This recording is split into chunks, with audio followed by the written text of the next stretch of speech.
Assalamualaikum warahmatullahi wabarakatuh. Selamat datang di acara Didaktif, diskusi daring interaktif yang diadakan oleh Perpustakaan Supiyati.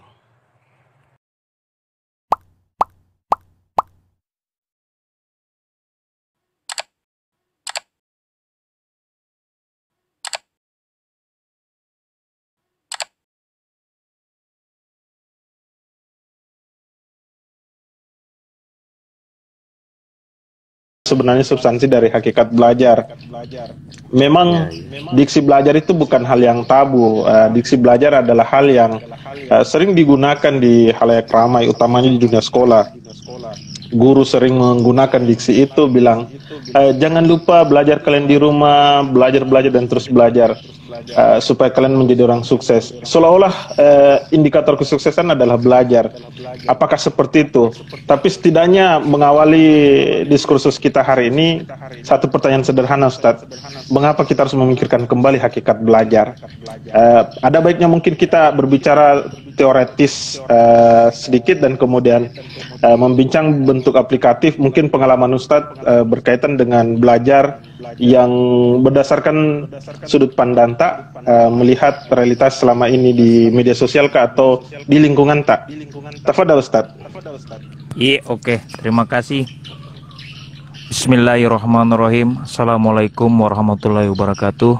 Waalaikumsalam. Selamat sore buat netizen, sahabat dunia maya. Saya pertama-tama warganet bagusnya kita sebut, Ustaz. Saya menggunakan warganet. Iya, warganet. Sip. Yang berbahagia, alhamdulillah pada sore hari ini kita berdiskusi dengan tema memikirkan kembali hakikat belajar. Terus terang, yang pertama saya ingin berangkat dari realitas yang justru kita temui hari-hari ini ya. Beberapa hari yang lalu tingkat SD, SMP, SMA baru saja menyelesaikan ujian yang katanya ujian itu adalah bagian dari proses belajar. Cuma ada satu hal yang menarik yang membuat saya terpanggil untuk ikut berdiskusi. Mengapa kita penting untuk kembali memikirkan hakikat itu belajar?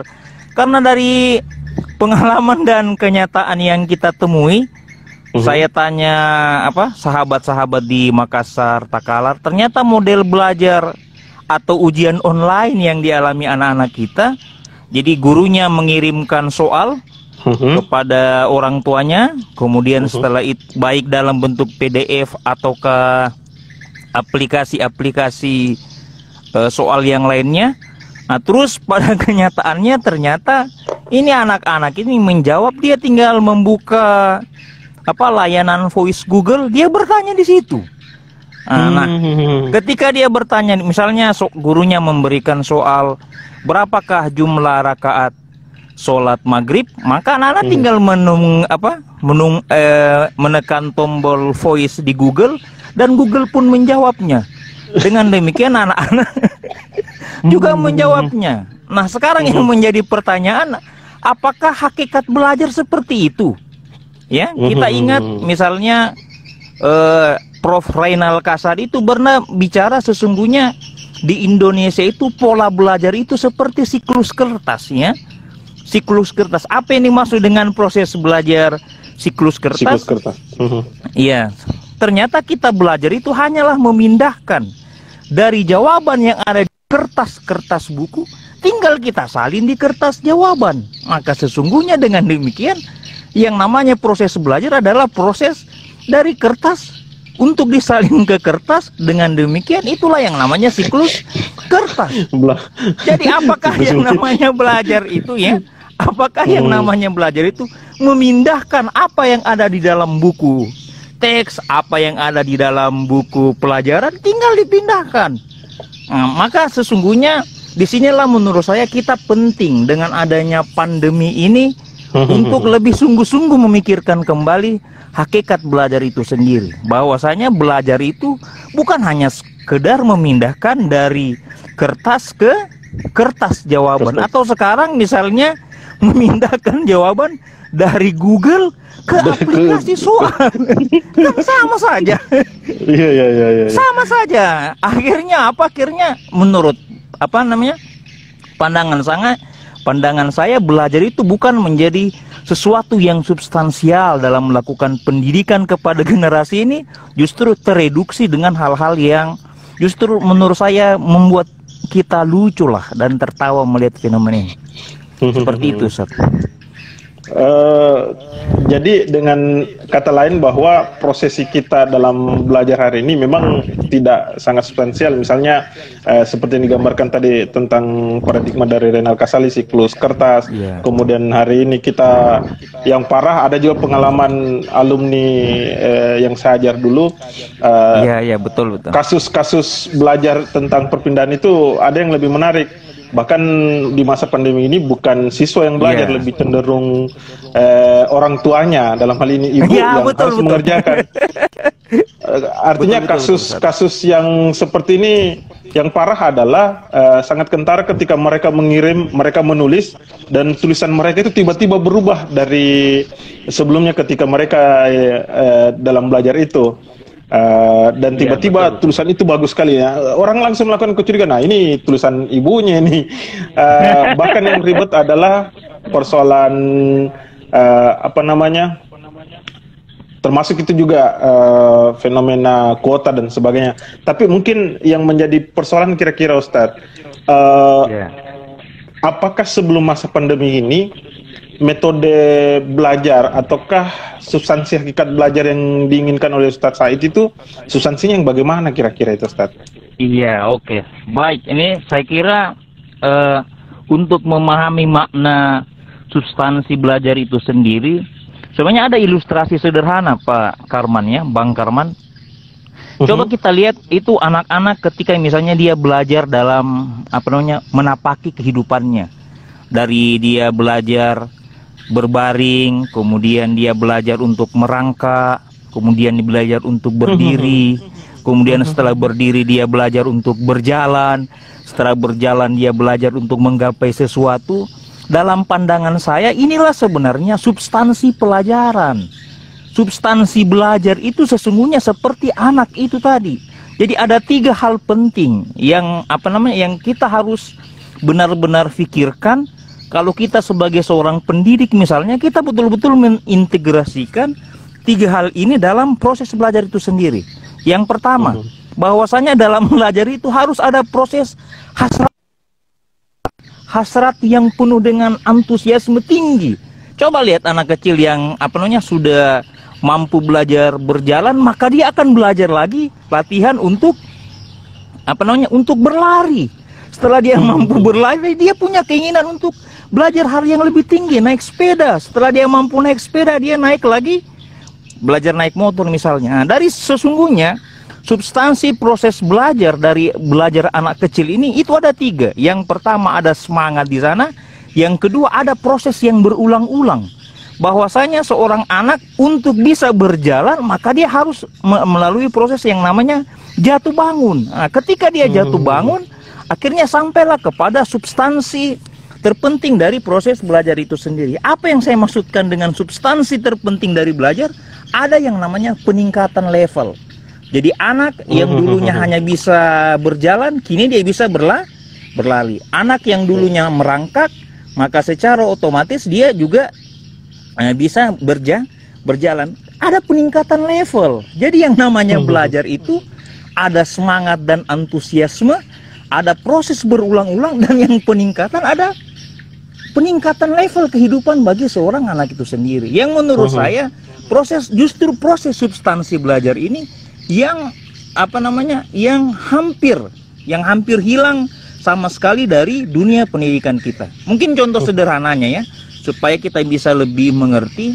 Misalnya anak kita itu akan gampang menyanyikan lagu Indonesia Raya ya. Indonesia, tanah airku, tanah tumpah darahku. Tapi anak-anak kita dia hanya punya kemampuan menyanyikannya. Tapi apakah dia mengerti semangat, ruh yang ada dalam lagu tersebut. Mungkin kita mulai dari bait pertama ya, Indonesia tanah airku. Nah, coba tanah airku. Kenapa kita tidak melatih anak-anak untuk melakukan refleksi? Kenapa lagu itu tidak dibalik? Misalnya Indonesia air tanahku, ya. Jadi ada proses belajar di sana anak-anak. Ada proses belajar di sana sehingga dengan demikian anak-anak ketika dia mampu menyanyikan lagu Indonesia Raya, harus ada level kesadaran yang meningkat di sana. Level kesadaran apa itu? Itu tadi yang saya bilang.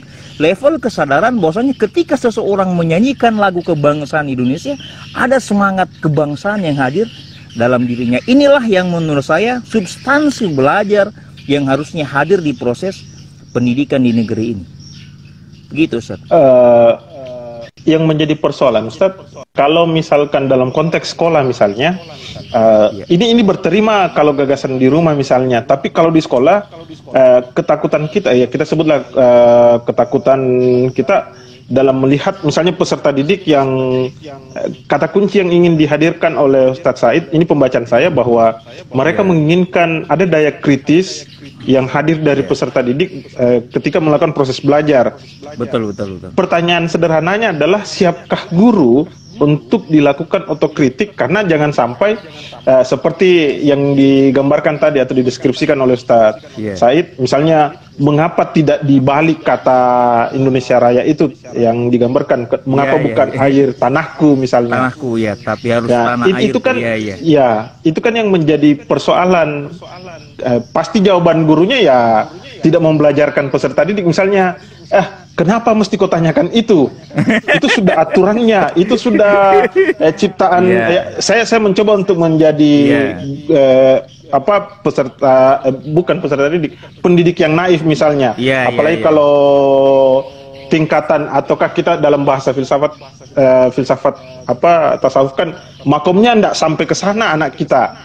Nah itu kan akan mengganggu pola pikir yang lain gitu, Ustaz. Kira-kira bagaimana itu?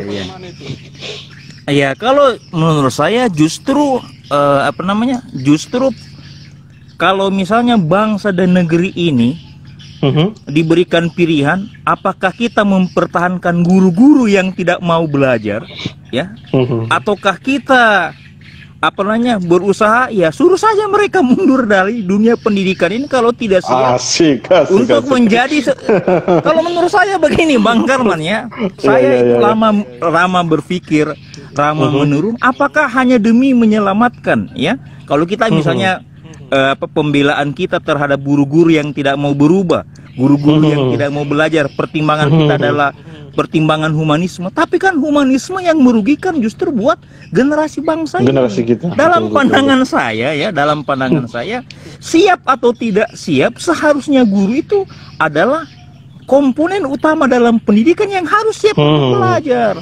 Jadi belajar itu bukan hanya untuk siswa, tetapi yang paling penting menurut saya, guru itu yang harus belajar. Guru yang harus memahami hakikat pendidikan, hakikat proses belajar itu sendiri. Tetapi kalau gurunya juga enggan untuk belajar, enggan untuk berusaha meningkatkan dirinya, maka secara otomatis ya kita sebenarnya sama saja menyiapkan generasi masa depan menjadi generasi yang yang masih dipertanyakan kemampuannya. Saya kira seperti itu, Ustaz Karman. Iya, jadi dengan kata lain bahwa memang ada pertautan yang kuat antara peserta didik dengan pendidik itu sendiri. Kira-kira apakah ya menurut kacamata atau status sebagai termasuk pendidik juga di sekolah, apakah ya mungkin kita agak keluar sedikit kurikulum. Saya mungkin mau membincang kurikulum. Apakah kurikulum sudah memberikan penggambaran dalam proses membantu pihak yang substansinya adalah memahami hakikat belajar, ataukah kita masih berputar seputaran itu? Misalnya gini, mungkin Ustadz tahu kalau pengajaran, karena kita mungkin di pendidikan agama Islam, apakah tidak berulang-ulang materi kita sekarang, ataukah karena yang saya dapatkan dulu, kita sering melakukan ada beberapa materi itu yang berulang. Misalnya kita dapat ketika kita SD tentang salat, kemudian kita dapat di SMP atau pembahasan tentang Al-Quran. Bahkan di dunia kampus pun kadang berulang materi itu. Sama dengan misalnya di bahasa Indonesia, kami dapatkan tentang cerpen di SD, tiba-tiba di SMP kita juga diajarkan cerpen dan seterusnya. Betul. Kacamata atau Ustaz? Kira-kira bagaimana itu? Kalau menurut saya sesungguhnya adanya pengulangan materi di tingkat SD, kemudian diulangi di SMP, tingkat di SMA, kemudian sampai bahkan mungkin di perguruan tinggi, semuanya pengulangan itu adalah sesuatu yang bersifat bersifat alami dan memang sudah harus seperti begitu. Cuma yang menjadi persoalan adalah penajaman dari materi itu. Mungkin anak-anak belajar cerpen di tingkat SD, kualifikasinya, pendalaman materinya tentu akan berbeda tingkat SMP. Demikian pula juga SMA, begitu pula kalau orang yang kuliah khusus di jurusan tersebut di perguruan tinggi. Cuma kan yang menjadi masalah kembali lagi dengan kompetensi guru kita. Meskipun materinya itu adalah materi SMA misalnya, tetapi cara pengajarannya kepada anak SMA seperti cara mengajar dia mata pelajaran, misalnya mata pelajaran tingkat anak SD. Ya, misalnya contohnya, kita sudah di SD belajar tentang iman kepada malaikat. Jumlah malaikat yang wajib dipelajari 10. SMP juga masih tetap. Nah itu. Apakah ketika di SMA kita juga memahami lagi seperti itu? Kalau dalam pengalaman saya akan berusaha membawa siswa untuk melampaui dari semua pencapaian tersebut. Melampaui pembelajaran sebelumnya. Kita masukkan yang namanya unsur berpikir kritis, nilai-nilai yang lebih epistemologis, nilai-nilai yang lebih bersifat filosofis, sehingga di tingkat SMA pemahaman terhadap sebuah materi yang sama itu sudah harus berubah. Cuma sayangnya memang tantangan kita ketika kita melakukan itu, kita harus siap-siap akan dituduh sebagai guru yang menyesatkan misalnya. Betul. Mengapa saya bilang begini? Karena boleh jadi seolah-olah nanti orang tua, kenapa anak-anak ini diajarkan sesuatu yang menyimpang, padahal sesungguhnya kita menyiapkan anak itu kalau dalam pemahaman saya misalnya mengajarkan agama tentang siswa di tingkat SMA, dalam bayangan saya akan mempersiapkan anak saya untuk diskusi dengan generasi ateis di Amerika, generasi ateis sesamanya di Jerman. Jadi pemahaman agama harus disampaikan ke level ke arah sana. Iya.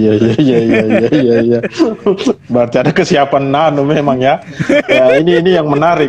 Atau begini pertanyaan sederhananya saya, Ustadz. Iya, boleh. Apakah penting untuk mengajarkan filsafat di dunia sekolah hari ini? Baik kalau SD, kira-kira kalau SD apakah sudah bisa, atau kalau SMP kira-kira batasan materinya bagaimana dan seterusnya, Ustadz? Iya, oke, baik. Sebenarnya kadang kalau di Indonesia ini kita itu terjebak lebih takut kepada istilahnya dari prakteknya, Ustaz. Makanya untuk mengenalkan filsafat sebagai disiplin ilmu tersendiri dibandingkan mata pelajaran lain, saya kira akan mendapatkan penolakan yang luar biasa dari masyarakat kita, baik di tingkat SD, SMP maupun SMA. Maka sebenarnya kalau saya lebih kepada substansi berfilsafat itu sendiri, lebih kepada proses substansi untuk memasukkan nilai-nilai filosofis, nilai-nilai epistemologis dalam belajar, bahkan kalau menurut saya di tingkat SD. Makanya kalau seperti anak-anak saya yang paling besar sudah belajar masih kelas 1 SD, itu saya latihkan ya. Jadi meskipun bukan dinamakan yang namanya mata pelajaran filsafat, tetapi proses belajar ke arah sana sudah ditanamkan dengan anak kita dengan hal-hal yang bersifat sederhana. Dengan hal-hal yang bersifat sederhana, mungkin contoh yang paling sederhananya itu tadi kan, misalnya melihat anak-anak itu mengenalkan anak-anak itu hal-hal yang di sekitar dia itu diajarkan untuk berpikir yang lebih filosofis sedikit lah, kan namanya juga anak-anak ya. Iya, iya, iya, iya. Misalnya melihat orang yang meninggal, kan kalau anak-anak biasa tidak dikenalkan nilai-nilai filosofis, ya dianggap yang namanya meninggal itu ya sampai pada proses orang meninggal tidak bergerak, dikuburkan, setelah itu selesai. Tapi kalau misalnya kita mau menanamkan nilai filosofi secara kecil kepada anak kita, kita misalnya ajak dia berpikir, menurutmu kenapa ini orang kita, om kita ini meninggal sementara yang lain tidak meninggal? Jadi kita latih dia berpikir hal-hal seperti begitu. Sesungguhnya mengapa Tuhan, bukan bahasa gitu ya, kalau bahasa anak-anaknya, mengapa ini meninggal kemudian yang lain masih hidup, kapan mereka akan meninggal, maka secara otomatis anak-anak itu sejak kecil akan berpikir. Jadi contoh-contoh yang sederhana yang memang misalnya mendorong anak-anak, kalau bahasa yang paling mudahnya untuk mengenalkan filsafat, mendorong proses critical thinking, ya. Iya, berpikir betul, kritis terhadap segala sesuatu. Jadi meskipun dia tidak menjadi mata pelajaran tertentu, tetapi secara otomatis anak-anak kita akan bisa melihat segala sesuatu ini secara kritis. Bahkan kalau dalam pandangan saya, kalau ada seorang anak masih kelas 1 dia berani mengkritik orang tuanya, dalam pandangannya itu sudah proses belajar filsafat yang luar biasa. Karena anak itu sudah punya pendirian, sudah punya kemampuan melakukan penilaian, ini yang benar, ini yang salah. Seperti itu, Ustaz. Ustadz, pernah dengar tidak kasus yang berkaitan dengan soal yang diberikan pada peserta didik yang katanya bukan materi yang sepantasnya mereka dapatkan? Pernah dapat berita seperti itu, Ustadz? Nah, yang menjadi kewalahan adalah kagetnya beberapa orang tua, loh, kenapa materi seperti ini sudah diajarkan kepada anak saya? Artinya memang beberapa materi yang tidak konteks di masa yang dulu, itu kemudian diperhadapkan pada sebuah kondisi di mana anak didik itu tiba-tiba mendapatkan materi yang sekali lagi bukan pada tatarannya dia untuk mengkaji materi itu. Kira-kira bagaimana itu, Ustaz? Sudut pandang kalau menurut saya, karena ada beberapa anak dan ponakan sekolah, menurut saya memang sebagian kurikulum juga terlalu berlebihan, ya, bebannya itu tidak sesuai dengan tingkat perkembangan psikologis anak. Ya, kemarin saya memperhatikan ada anak kelas 2, kelas 3 ya. Dia itu sudah belajar tentang konsep pecahan. Kelas 3 SD. Nah, itu otomatis seingat saya dulu waktu belajar tentang pecahan itu sekitar kelas 5 SD. Tetapi sekarang terlalu cepat diajarkan. Nah, sementara kalau dalam studi kajian matematika yang saya perhatikan di beberapa media, justru menunjukkan sesungguhnya yang penting dari matematika itu sebenarnya bukan berhitungnya, tetapi anak diajarkan tentang konsep bermatematika. Betul. Memang tantangan terbesar ya Indonesia memang menyangkut gurunya. Kalau gurunya hanya mentaati saja, taat dan patuh kepada kurikulum, kemudian pada saat yang bersamaan dia tidak punya kemampuan reflektif apakah materi ini sudah pas untuk siswanya, maka sekali lagi yang akan menjadi korban adalah anak-anak kita. Nah, oleh karena itu dalam pandangan saya, disinilah seharusnya guru juga harus punya fungsi-fungsi reflektif ketika dia mengajar, bukan hanya sekedar tujuan kurikulum yang ingin dicapai, tetapi bagaimana muatan yang ada dalam kurikulum dimodifikasi sedemikian rupa sehingga pembawaannya itu bisa diterima anak-anak kita dengan baik. Jadi bukan hanya sekedar menyelesaikan kurikulum, tapi yang paling penting adalah strategi seorang guru mengelola pembelajaran sehingga siswanya bisa sampai ke sana. Kalau tidak cukup ya tidak apa-apa, saya kira. Jangan dipaksakan.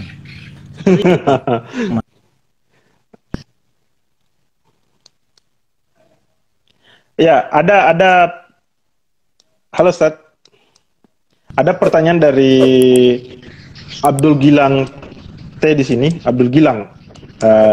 Mohon izin Pak, apakah pengajaran ilmu filsafat di sekolah perlu dimasukkan ke kurikulum? Ataukah cukup dengan pembimbingan di luar kelas? Gitu pertanyaannya Ustaz. Oke, terima kasih Abdul Gilang T ya.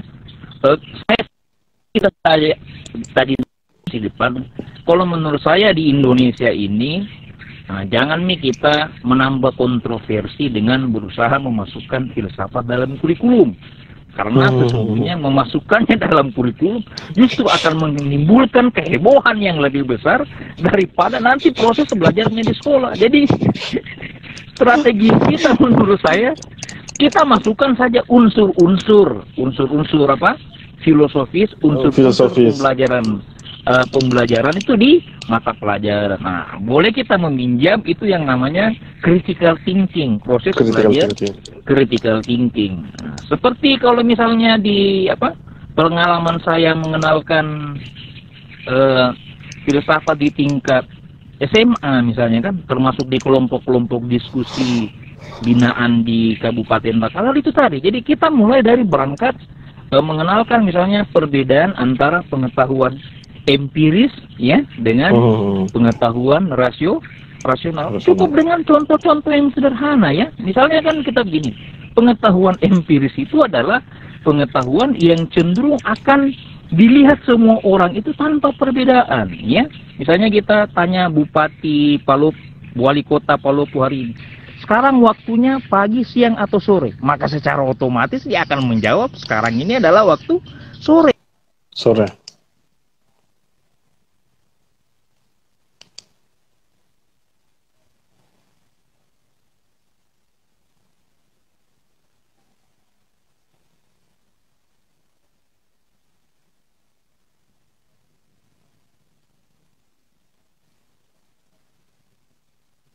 Kurang bagus sinyal toh, Ustaz. Halo.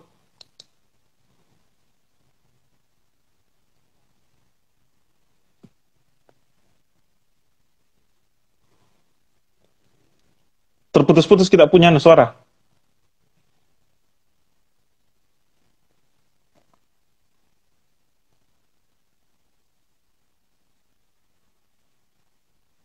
Halo.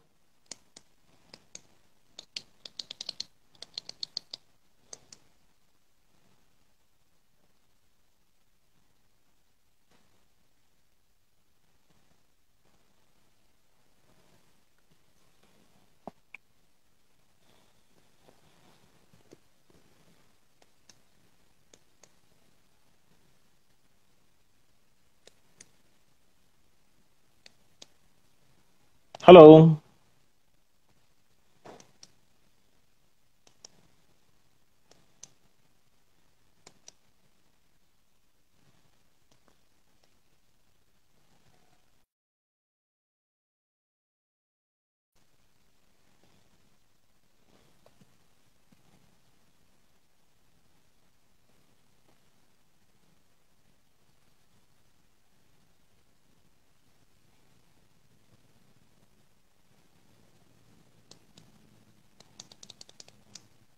Ya, jadi kita sambil menunggu Guru Said.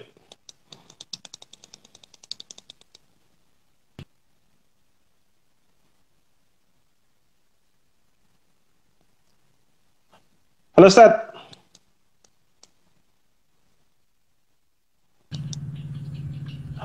Halo. Jelas di sini. Halo, jelas di sini, jelas. Bisa dilanjut, Ustaz. Misalnya masalah lagi sepertinya. Tunggu Ustaz. Sinyal kayaknya enggak mendukung sekali nih Sinyal coba lagi. Iya. Oke, sip. Tes, bismillah. Boleh. Iya, oke. Baik. Misalnya contoh sederhana, kita ingin mengenalkan tentang pengetahuan rasional dan betapa pentingnya pengetahuan rasional ini dipelajari di tingkat SMA ya. Contoh sederhana itu kita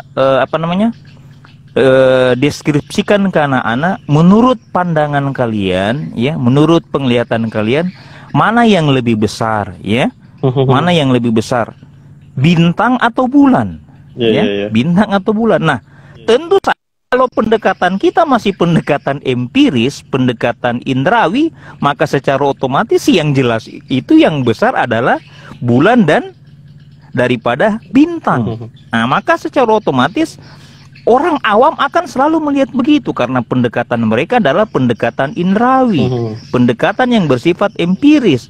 Tetapi kalau kita misalnya masuk kepada level pengetahuan yang lebih bersifat rasional, ada perhitungan matematis di sana, ada apa? Proses penalaran yang keras di sana, maka secara otomatis yang besar antara bintang dan bulan itu adalah pendekatan atau pengetahuan yang bersifat rasional. Nah, itu yang tidak mungkin akan dimengerti oleh orang awam, masyarakat awam. Sebenarnya dengan demikian anak-anak didik kita sudah terlatih untuk berpikir. Betul, meskipun kita melihat bulan lebih besar daripada bintang, tetap bintanglah yang jauh lebih daripada bulan. Saya kira pendekatan-pendekatan sederhana ini untuk menjawab pertanyaannya Gilang, itu yang perlu disosialisasikan sehingga masyarakat kita sudah mulai mengenal bahwasanya selain pengetahuan yang berangkat dari hal-hal yang bersifat indrawi, pengamatan kita siswa sehari-hari, ternyata pengetahuan juga itu disusun dengan hal-hal yang bersifat rasional. Seperti itu, Ustaz. Teori Bloom, Ustaz, tentang teori kognitifnya yang C1 sampai C6 itu, apakah masih konteks untuk digunakan hari ini dalam proses pembelajaran atau ada hal yang perlu ditambahkan atau kalau perlu dikurangi misalnya? Kan ada itu teori pengetahuan. Saya kira silakan, Ustaz. Ya, betul. Iya, saya kira kontribusi Bloom sampai saat ini termasuk kontribusi yang luar biasa yang dengan sangat dengan sangat gamblang melihat bahwasanya boleh jadi ya, kalau dalam saya sering menggunakan Bloom ini untuk belajar ya, untuk mengajar anak-anak maupun termasuk berdiskusi di kelompok. Jadi saya hanya bilang begini. Jadi 3 tahun kita belajar di Takalar misalnya, 3 tahun kita belajar di Palopo, 3 tahun kita belajar di Makassar ya, di satu sekolah atau di satu kelas. Pertanyaannya, terus kenapa hasilnya selalu berbeda? Dengan 3 tahun kita menjalani pendidikan di Jerman, 3 tahun kita menjalani pelajaran di Jepang ataukah di Amerika, sama-sama kita belajar, sama-sama kita dididik oleh guru, sama-sama juga kita menggunakan fasilitas belajar. Dan juga kalau kita bicara tentang materi matematika misalnya, matematika yang berlaku di Jepang itu juga yang diajarkan di Indonesia. Tapi kenyataannya belajar daripada negara-negara maju tersebut. Nah, hal ini membuktikan bahwasanya benarlah yang namanya teori Bloom, bahwasanya meskipun kuantitas belajarnya sama, tetapi karena proses belajar di negara kita hanya terpaku pada level C1, paling tinggi C3, gagal masuk ke level C4, C5, C6, maka selama itu pula proses belajar di negara kita akan sulit berkembang daripada negara yang lain, karena di negara lain dari SD sudah diajarkan berpikir, menganalisa, kemudian belajar mensintesa, kemudian belajar untuk menciptakan. Maka secara otomatis kita di sekolah hanya memindahkan, seperti saya bilang awal tadi, di Indonesia kan hanya memindahkan jawaban dari kertas ke kertas, dari Google ke aplikasi pembelajaran online, maka secara penilaian online, maka secara otomatis proses belajar C1 sampai C3 yang dialami di negara kita, itulah yang menyebabkan kita jauh tertinggal dari negara. Begitu, Ustaz. Menarik, semakin menarik ini, Ustaz. Iya. Ada hal yang menjadi persoalan kita hari ini, kebanyakan guru, dan itu menjadi sorotan, bahkan jadi perbincangan, apalagi di masa pandemi ini, Ustaz. Afektif maupun psikomotorik seorang anak untuk kita nilai, artinya kita mau berbicara tentang asesmen ini, penilaian kita terhadap anak didik. Ustadz sebagai pengajar kira-kira bagaimana metode yang digunakan untuk menguatkan apa namanya penilaian kita. Jadi kan memang kita tidak bisa mungkir bahwa tolok ukur penilaian kita tidak sekadar kognitifnya saja, tidak sekadar berpikir kritisnya saja. Betul. Kira-kira di masa pandemi gini strategi yang lakukan kira-kira apa itu, Ustadz? Untuk mengetahui, ya kita memahami afektifnya mereka, oh seperti ini nilainya dan seterusnya. Ustaz. Silakan Ustaz. Iya, oke.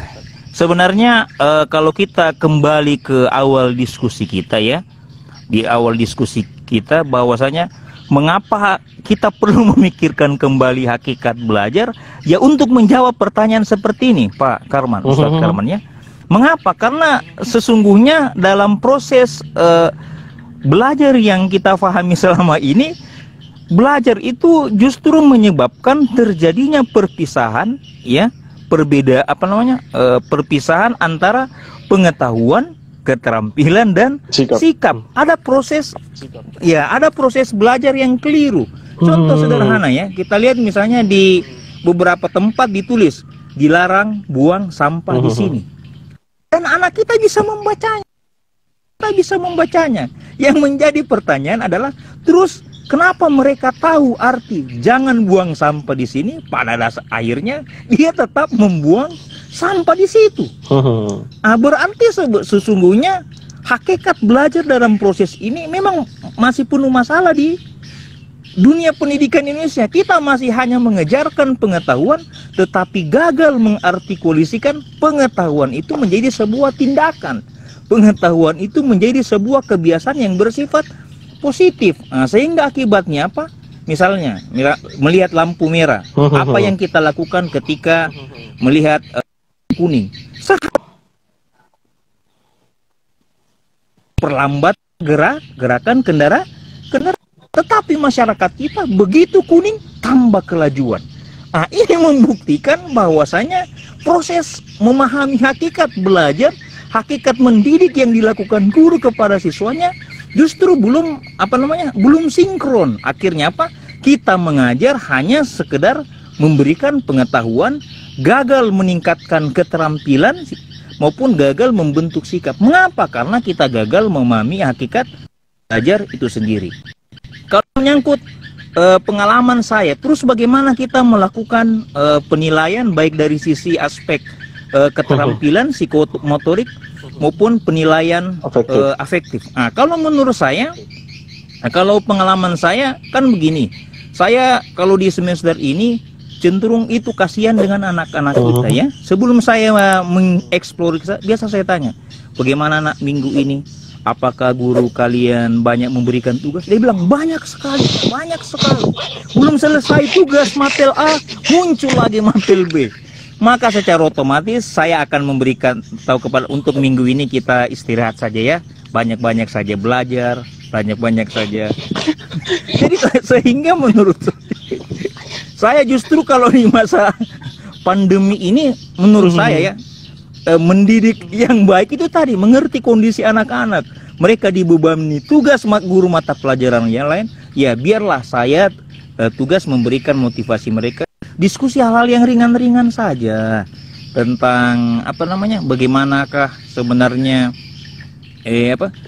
mengapa beban belajar, mengapa setelah pandemi ini ya, kalau menurut keluhan anak-anak justru masa pandemi ini mereka mengerjakan tugas lebih banyak daripada tugas ketika sebelum pandemi. Akhirnya beban stres oleh bentuk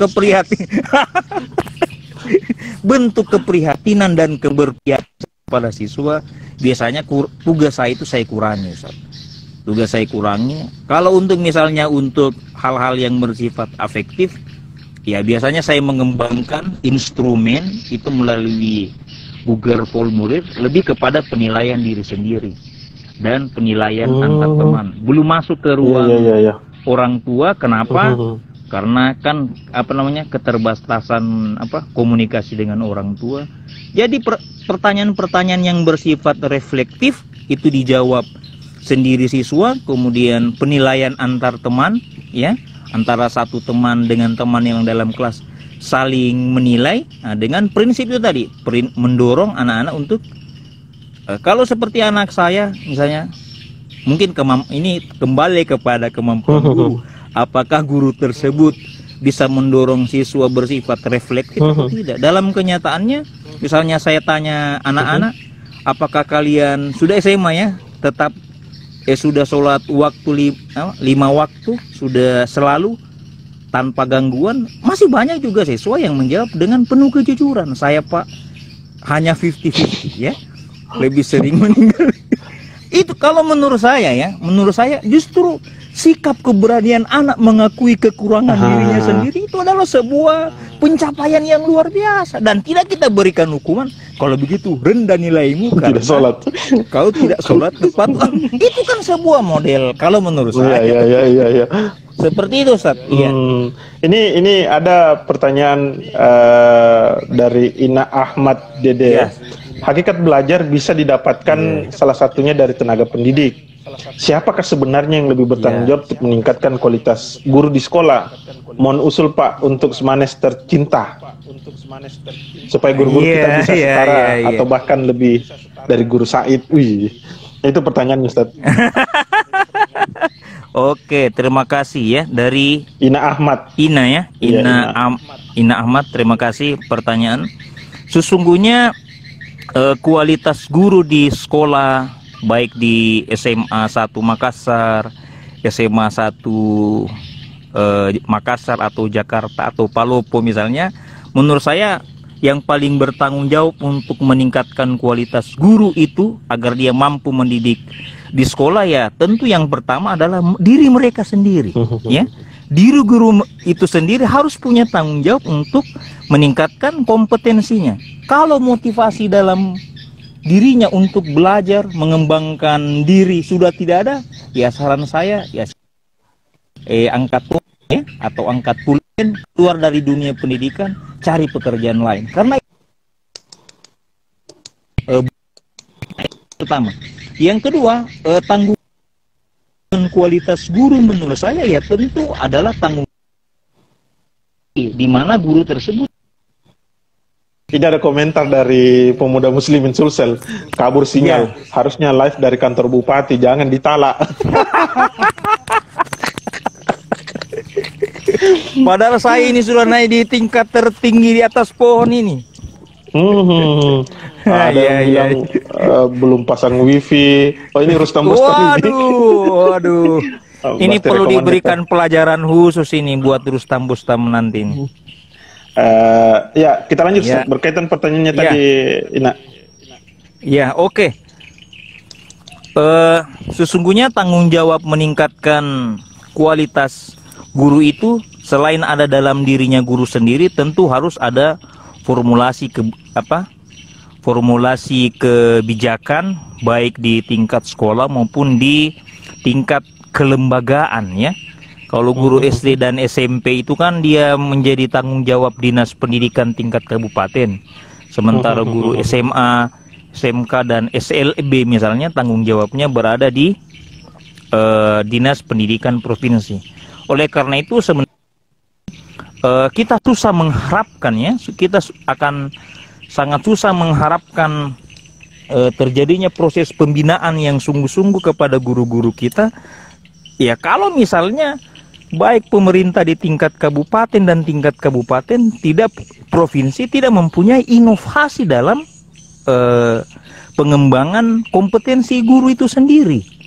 Nah kita lihat misalnya setiap tahun anggaran pendidikan itu ya, yang sudah mulai dikeluhkan oleh Menteri Keuangan kita, anggaran pendidikan sebenarnya di Indonesia ini semakin tahun itu semakin mengalami peningkatan, tetapi dalam kenyataannya justru prestasi belajar dari anggaran pendidikan, prestasi mengajar guru juga tidak nampak. Nah itu menunjukkan bahwasanya ada sesuatu yang bermasalah di dunia pendidikan kita. Karena di mana masalahnya itu karena tidak ada inovasi kebijakan baik di tingkat kabupaten maupun di tingkat provinsi. Coba misalnya ada kabupaten yang berani berani membuat misalnya contohnya ya, kan kalau di anak SMA mau masuk kuliah itu kan biasa kan ikut bimbel ya, bimbingan belajar. Harusnya pemerintah kabupaten dan provinsi misalnya itu menyediakan khusus bimbingan mengajar. Kalau ada lembaga bimbingan mengajar untuk guru, maka secara otomatis guru-guru ini punya kesempatan untuk meningkatkan kompetensinya. Tapi selama kebijakan-kebijakan pendidikan yang pro terhadap peningkatan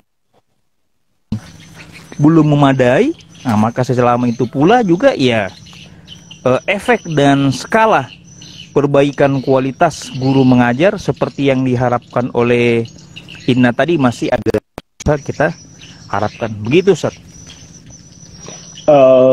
Ya, yang menjadi ya salah satu bagian persoalan kita di negara ini karena guru tiba-tiba dihantamkan dengan administrasi. Akhirnya kadang ada yang menyebut bahwa Indonesia ini adalah negara administratif. Sampai-sampai guru-guru kita yang mestinya fokus bagaimana pengembangan pengajarannya itu kemudian diperhadapkan dengan berbau dengan administrasi. Itu yang menjadi persoalan. Betul. Nah, ini ada komentar dari pemuda muslimin Sulsel. Bimbingan mengajarkan diharapkan dari MGMP. Ini tugasnya MGMP ini, Ustaz. Kira-kira peranan MGMP di sekitar daerah tak kira-kira apakah sudah memenuhi untuk proses pengembangan pendidik atau bagaimana? Iya, oke, bagus. Jadi kita manjat pohon ini, Ustaz ya. Ya kurang lebih seperti itu demi mencapai sinyal yang lebih baik. Pembagian keilmuannya. Siap. Terima kasih banyak, Ustaz. Lanjut lagi. Ya begitu. Kalau menurut saya tantangan bagi MGMP itu ada dua. Yang pertama tantangan kapasitas SDM yang mengelola MGMP. Nah, kalau memang misalnya kualitas kepengurusannya ini punya visi pendidikan yang baik, punya visi manajemen kelembagaan anggotanya yang baik, maka tentu ini akan menjadi sesuatu yang baik. Nah, itu yang pertama. Yang kedua, MGMP sendiri mau didorong untuk melakukan aktivitas, nah sementara pada saat yang bersamaan itu MGMP tidak punya dana untuk melakukan kegiatan-kegiatan yang berkaitan dengan pengembangan pengembangan mutu guru. Apakah misalnya guru mau dengan begitu rela, dengan ikhlas menyetor uang ya katakanlah 500.000 atau 1 juta dalam 1 tahun demi pengembangannya, sehingga MGMP akan menyelenggarakan kegiatan untuk bisa meningkatkan mutu, maka secara otomatis menurut saya itu bisa saja terjadi. Tapi dalam kenyataannya MGMP itu lemah dari SDM pengurusnya, dan yang kedua tidak terfasilitasi anggaran itu. Makanya seandainya anggaran besarnya pendidikan murni disiapkan untuk penyiapan tenaga pendidik untuk mengembangkan kompetensi dirinya, mengurangi angka perjalanan dinas misalnya supervisi cabang dinas tingkat kabupaten, provinsi ke daerah-daerah untuk melakukan kunjungan biasa, dikurangi anggarannya tersebut, tapi pindah ke anggaran peningkatan mutu untuk guru, maka itu saya kira sesuatu hal yang luar biasa bagi negeri dan daerah ini. Begitu, Ustaz. Ada komentarnya Ustazah Syahidah Said ini. Iya, siap. Dida Syahidah Said dia bilang gini, pengalaman MGMP sepi tanpa sertifikat. Ini ada tambahan komentar dari Ina Ahmad Dede tadi. Saya mendukung penuh Bapak Guru Zaid muda untuk menjadi kepala Capdin atau bahkan kepala dinas pendidikan provinsi supaya bisa melahirkan berbagai inovasi di dunia pendidikan. Ini doa ini, amin. Amin. Menariknya sekarang Ustadz, ada kesyukuran saya model yang dilakukan oleh dinas provinsi ketika ada yang bertanya bilang sekolah mana yang terbaik, kan sebelumnya itu apalagi kalau di Makassar Ustadz tahu bahwa ada sekolah yang menjadi andalan, misalnya kita tidak usah sebut bahwa SMA ini SMA itu dan seterusnya. Betul. Sekarang yang menarik adalah ketika ditanya sekolah mana yang paling bagus, maka sekolah yang paling dekat dari rumah. Itu jawaban yang paling keren itu kalau saya.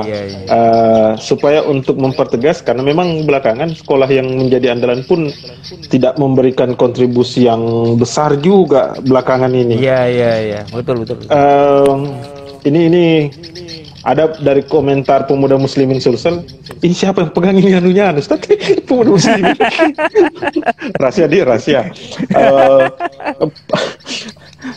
Peran lembaga profesi guru seperti PGRI, IGI, bagaimana? Itu mungkin masih berkaitan, walaupun agak keluar dari substansi diskusi kita, tapi ini berkaitan. Seperti Ibu Guru Syahidah Said jadi lebih hebat setelah bergaul dengan IGI. Itu pertanyaan sederhananya. Saya kayaknya pembahasannya akan lebih kepada pembicaraan organisasi kelembagaan yang profesi. Boleh. Iya. Kira-kira bagaimana peran lembaga profesi guru seperti PGRI itu, Ustaz? Apakah saya kan bukan orang yang berkecimpung di dunia guru. Iya. Betul. Silakan, Ustaz. Ya, kalau dalam pandangan saya justru kontribusi organisasi profesi guru, ya. Kan ada dua ini sebenarnya. Ada yang organisasi profesi guru yang berkaitan langsung dengan bidang mata pelajarannya. Nah, itulah yang namanya KKG dan MGMP. Nah, ada organisasi profesi guru yang melampaui semua sekat-sekat bidang mata pelajaran. Nah, muncullah seperti PGRI, IGI. Nah, dalam pandangan saya, ya, saya aktif sebagai anggota, tidak pernah menjadi pengurus, karena memang kalau menurut saya menjadi pengurus di PGRI ataupun IGI, menurut saya kontribusi seharusnya organisasi PGRI dengan IGI itu bukan di bidang pengembangan profesi gurunya. Pengembangan profesi guru itu tanggung jawabnya MGMP dan KKG. Seharusnya IGI dan PGRI itu lebih berbicara tentang konsep kebijakan pendidikan itu sendiri, kebijakan tentang zonasi, kebijakan tentang depolitisasi guru akibat pilkada misalnya. Apakah kita pernah mendengar misalnya PGRI dan IGI itu melakukan advokasi ketika ada guru di sebuah wilayah secara otomatis dipindahkan kepada ke tempat yang jauh dari rumahnya, bukan karena fungsi pembinaan tapi fungsi balas dendam politik. Menurut saya ini yang tidak terjadi. Jadi kalau dalam pandangan saya, kalau kita berbicara tentang gerakan, mereka harus bukan hanya sekedar menjadi gerakan moral, tetapi dia harus naik menjadi gerakan politik cerdas. Ya, jadi dia harus berbicara tentang kebijakan-kebijakan. Jadi kebijakan pemerintah yang tidak berpihak terhadap guru misalnya, maka secara otomatis itulah yang ditangani oleh PGRI dengan IGI. Dia harus berbicara tentang kebijakan, tapi kalau pengembangan profesinya serahkan kepada sekolah, serahkan kepada KKJ, serahkan kepada MGMP. Dan itulah yang dalam pandangan saya, itulah menyebabkan mengapa organisasi profesi guru di Indonesia itu kontribusinya itu masih sangat kurang bagi pengembangan dunia pendidikan tadi, karena masing-masing organisasi guru tersebut itu gagal memahami tugas dan fungsinya dengan baik. Begitu, Ustaz. Ini tinggal beberapa menit, Ustaz. Kita lanjut di sesi kedua, Ustaz. Saya matikan dulu dan kita lanjut di sesi kedua. Siap.